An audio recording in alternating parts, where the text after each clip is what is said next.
Our deepest condolence po sa pamilya ng isang sikat na stand-up comedian, si Mr. Gold Dagal, na binaril patay nung isang araw, mga kaistorya.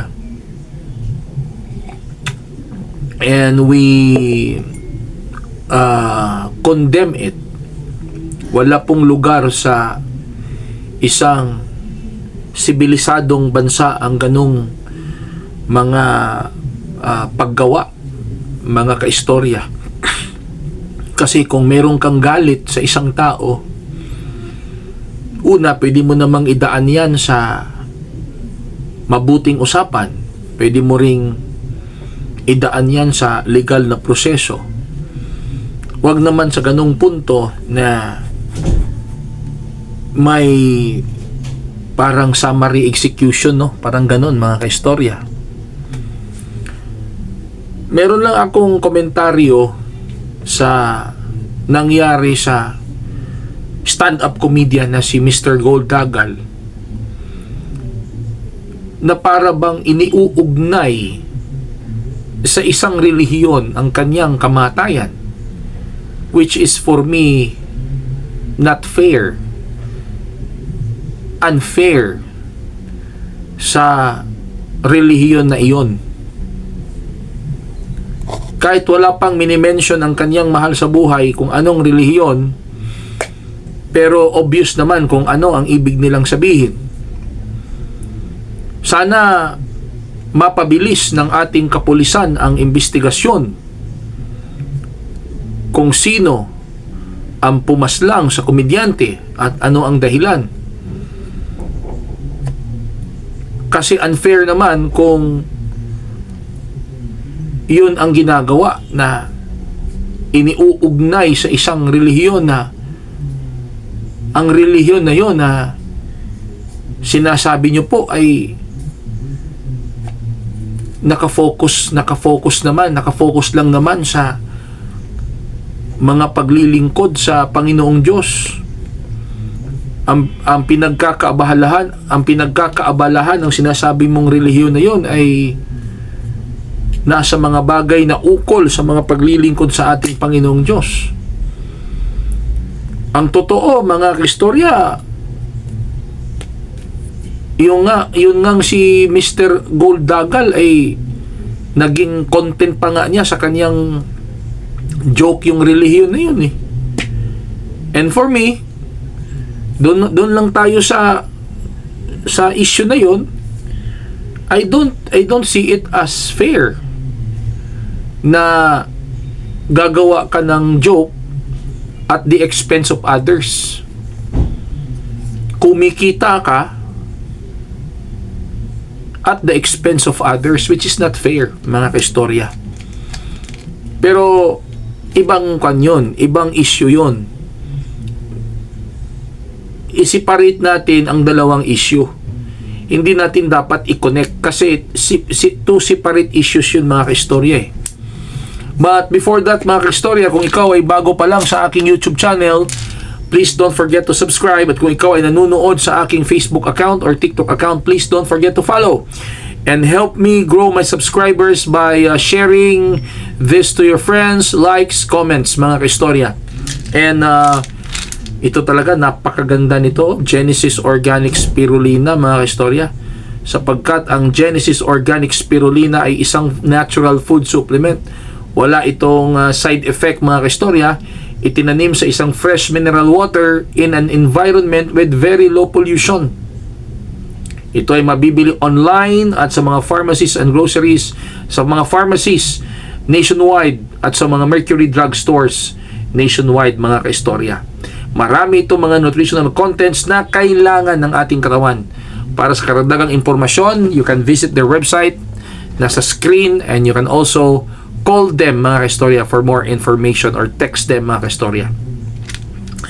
Eh, bago tayo magpapatuloy sa ating balitaktakan, ay uminom muna tayo ng Genesis Organic Spirulina.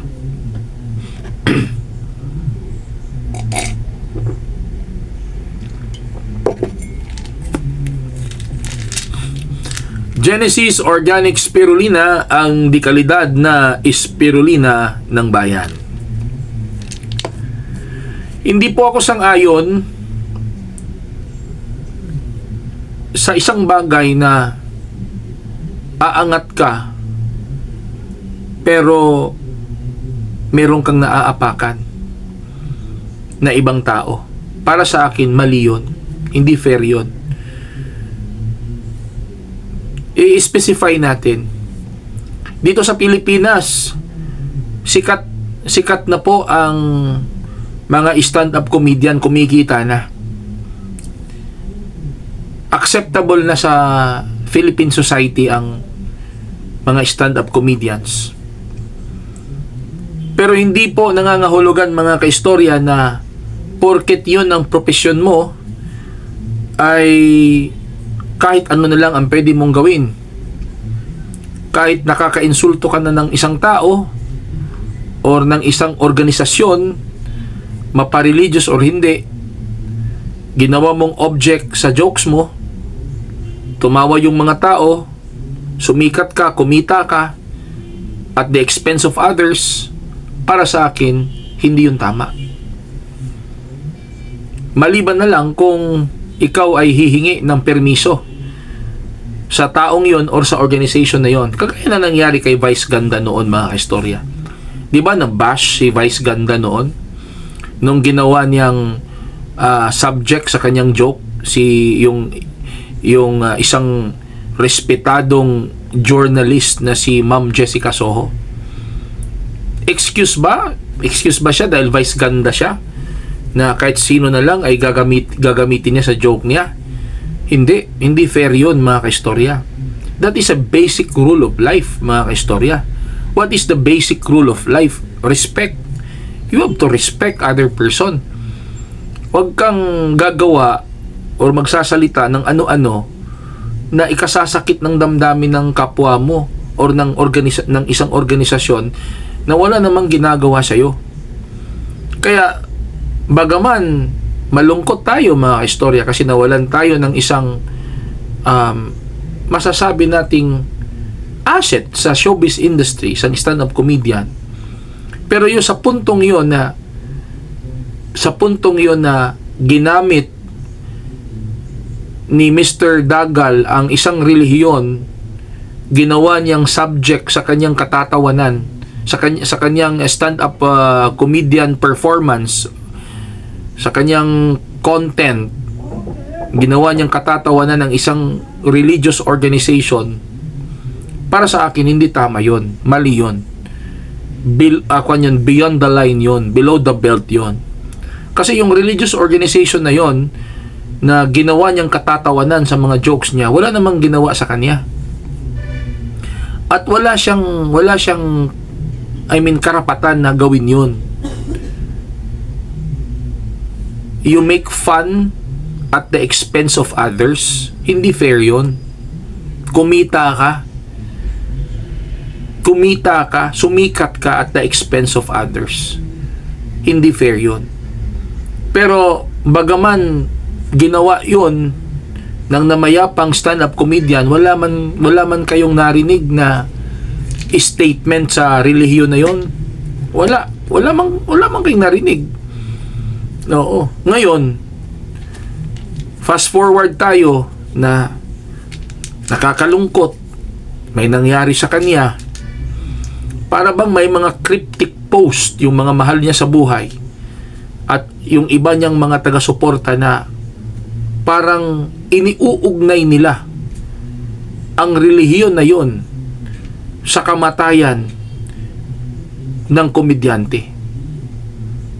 Isa na namang unfair yun. Isa na namang unfair practice yun. Tahimik na nga yung relihiyon na yun kahit sa kabila ng ginawa ng komedyante, wala mang narinig. Kung meron mang mga nag-react, mga members lang yun. Hindi official na reaction yun ng simbahan. And hindi mo naman pwedeng pigilan na mag-react ang ibang mga members kasi mas nasasaktan sila. 'Di ba? Parang isang pamilya na binabas ang isang tatay Di ba magre-react yung mga anak? Ganun yun, mga kaistorya. Ngayon, may nangyari sa komedyante. Pilit na iniuugnay doon sa religious organization na yun. That is very unfair. Kaya, sana bilisan na po ng ating kapulisan ang pag-investigate, ang pag-imbestiga sa kamatayan ng komedyanteng si Mr. Goldagal para matapos na at wag makaladkad ng mahabang panahon ang pangalan ng relihiyon na yon na walang ginawa kundi ang tumulong sa kapwa-tao, not only in the Philippines but all over the world, mga kaistorya. At walang ibang ginawa kundi hubugin ang kanilang mga miyembro sa pagsunod sa mga utos ng ating Panginoong Diyos. Ngayon, pilit niyong iniuugnay sa kamatayan ng komedyante, unfair. Yung ginawa ng komedyante na ginawa niyang joke ang relihiyon na yon kasama ng kanilang leader, unfair yon. Pero okay lang, sige. Kung yun ang ginawa niya, wala man kayong narinig na statement o response sa simbahan. Wala. Ngayon, namatay yung komedyante, iniuugnay nyo na yung religious organization na yon. Unfair yon, unfair. Ang religious organization na yan, sasabihin ko sa inyo, ang layunin yan, hubugin, turuan ang mga tao sa pagsunod sa tunay na mga utos ng Diyos. Huwag niyong gawa ng malisya. Huwag niyong batuhin ng putik. Walang ginawang masama ang relihiyon na yon, mga kaistorya.